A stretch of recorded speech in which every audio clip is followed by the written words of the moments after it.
반갑습니다. 율법과 복음 7번째 묵상, 은혜 아래서 나를 보라 라는 제목으로 하나님의 말씀 나눕니다.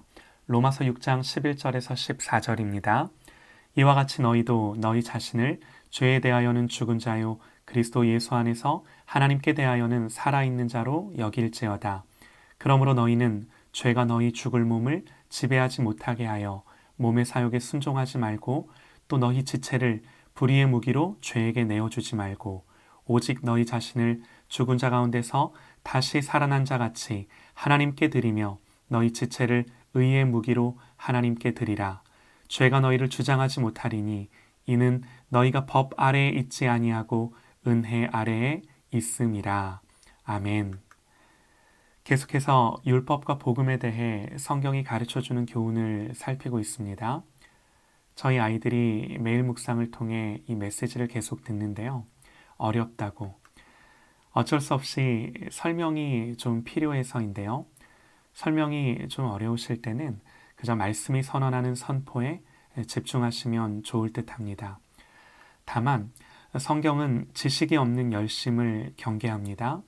성경은 유대인들, 바리새인들을 향하여 그들이 하나님께 열심이 있으나 올바른 지식을 따른 것이 아니니라 그럽니다. 그러므로 우리는 열심을 내되 성경이 가르쳐주는 분명한 지식 위에서 하나님을 사랑하고 섬기는 저와 여러분이 되시기를 소망합니다. 성경은 우리의 구원에 대해서 너희는 그 은혜에 의하여 믿음으로 말미암아 구원을 받았으니 이것이 너희에게서 난 것이 아니요 하나님의 선물이다 그럽니다.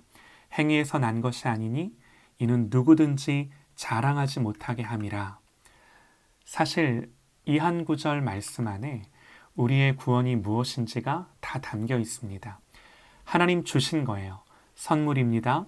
행위에서 난 것이 아니다 그럽니다.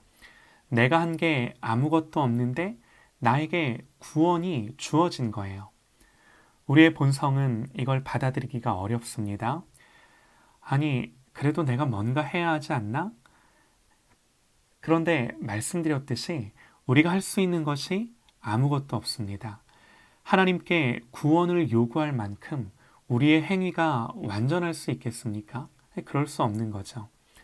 마태복음을 보면 어떤 사람이 구원에 대해 주님께 묻습니다.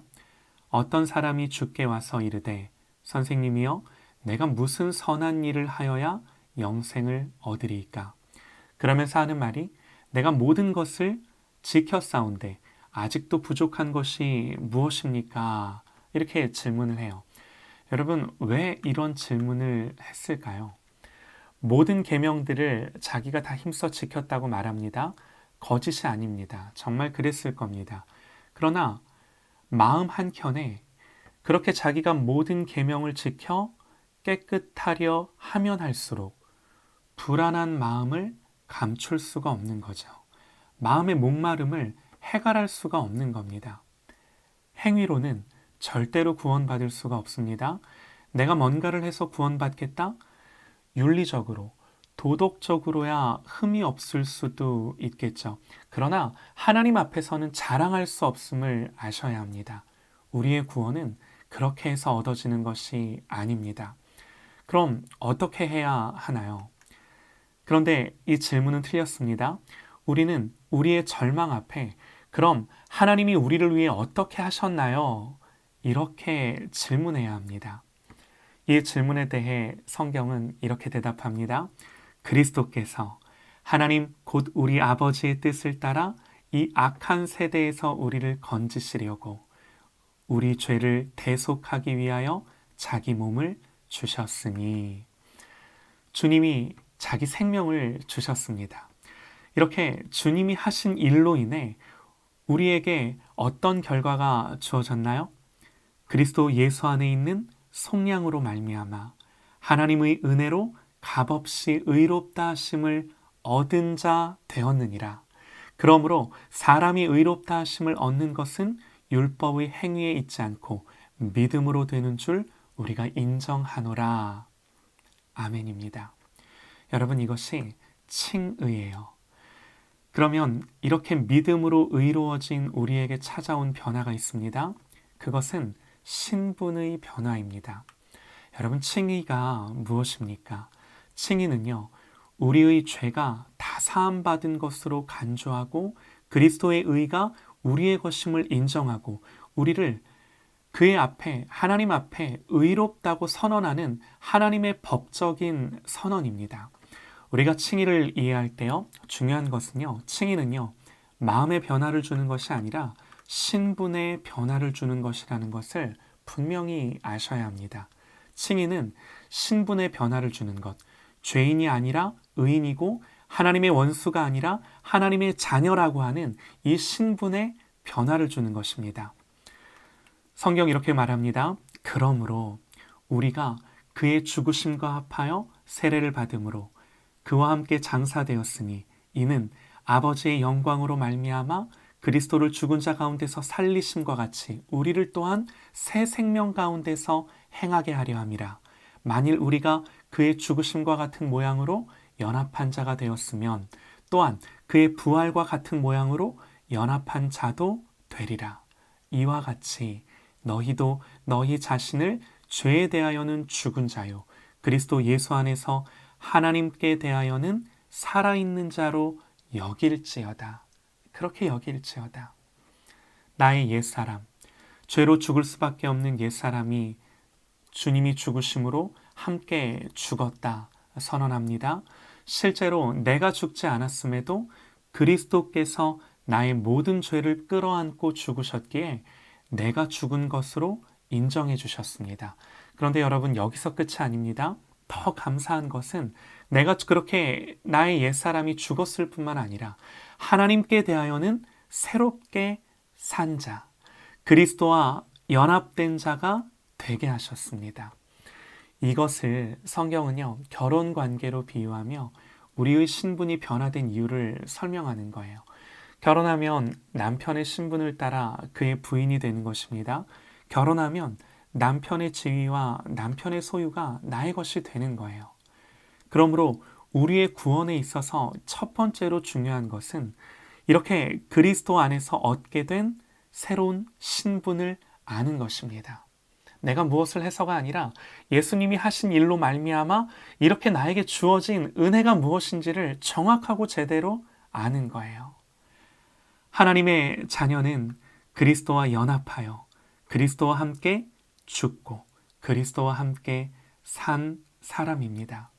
그래서 아담 아래 있던 나의 옛사람은 죄와 율법에 대해서 죽었습니다. 그러니 죄도 율법도 더 이상 구원받은 하나님의 자녀에게는 전과 같이 왕노릇할 수 없는 거예요. 여러분, 이것은요, 우리의 어떤 경험의 문제가 아니라 예수님으로 말미암아 우리에게 일어난 사실, 우리에게 선언되어진 사실입니다. 그러나 여러분, 우리에게는 여전히 딜레마가 있죠. 우리는 여전히 죄 가운데 살고 있습니다. 여전히 이 죄와의 싸움이 있는 것을 우리가 우리의 삶 가운데 봅니다. 여러분, 왜 그런가요? 성경이 이것을 어떻게 설명하나요? 이건요, 우리가 구원받았지만 여전히 성경의 표현대로 우리가 죽을 몸, 죄의 몸을 입고 살기 때문이에요. 그러나 하나님이 보시는 나는 구원받은 하나님의 자녀로서 죄와 싸우되 피 흘리기까지 싸우며 그리스도를 향하여 사는 사람인 겁니다. 이것이 오늘 말씀입니다. 이와 같이 너희도 너희 자신을 죄에 대하여는 죽은 자요 그리스도 예수 안에서 하나님께 대하여는 살아있는 자로 여길지어다. 여러분, 우리가 그런 사람이다라고 하는 것을 알고 깨닫고 그렇게 여기라는 거예요. 그러므로 우리에게 주어진 것이 무엇입니까? 성경 말씀합니다. 그러므로 너희는 죄가 너희 죽을 몸을 지배하지 못하게 하여 몸의 사욕에 순종하지 말고 또한 너희 지체를 불의의 무기로 죄에게 내주지 말고 오직 너희 자신을 죽은 자 가운데서 다시 살아난 자 같이 하나님께 드리며 너희 지체를 의의 무기로 하나님께 드리라. 죄가 너희를 주장하지 못하리니 이는 너희가 법 아래에 있지 아니하고 은혜 아래에 있음이라. 사랑하는 여러분, 이것이 율법과 복음이라는 주제를 살피면서 우리가 반드시 알아야만 하는 성경의 가르침입니다. 예수님으로 말미암아 너에게 무슨 일이 일어났는지, 예수님으로 말미암아 나에게 무슨 일이 일어났는지를 분명히 알라는 겁니다. 네가 어떤 존재가 되었는지를 분명히 알라는 겁니다. 여기서 사도 바울이 반문하는 거죠. 그런즉 우리가 무슨 말을 하리요? 은혜를 더하게 하려고 죄에 거하겠느냐? 그럴 수 없느니라. 죄에 대하여 죽은 우리가 어찌 그 가운데 살리요? 주님이 우리를 이렇게 만들어 주셨습니다. 복음입니다. 기쁜 소식입니다. 사랑하는 여러분, 이 사실을 분명히 기억하고 이 복음의 감격을 날마다 나에게 새기며 이 복음을 날마다 나에게 전하며 이 복음 안에서 그리스도를 사랑하며 오늘 하루도 그 은혜 가운데 살아가는 저와 여러분이 되시기를 간절히 소망합니다.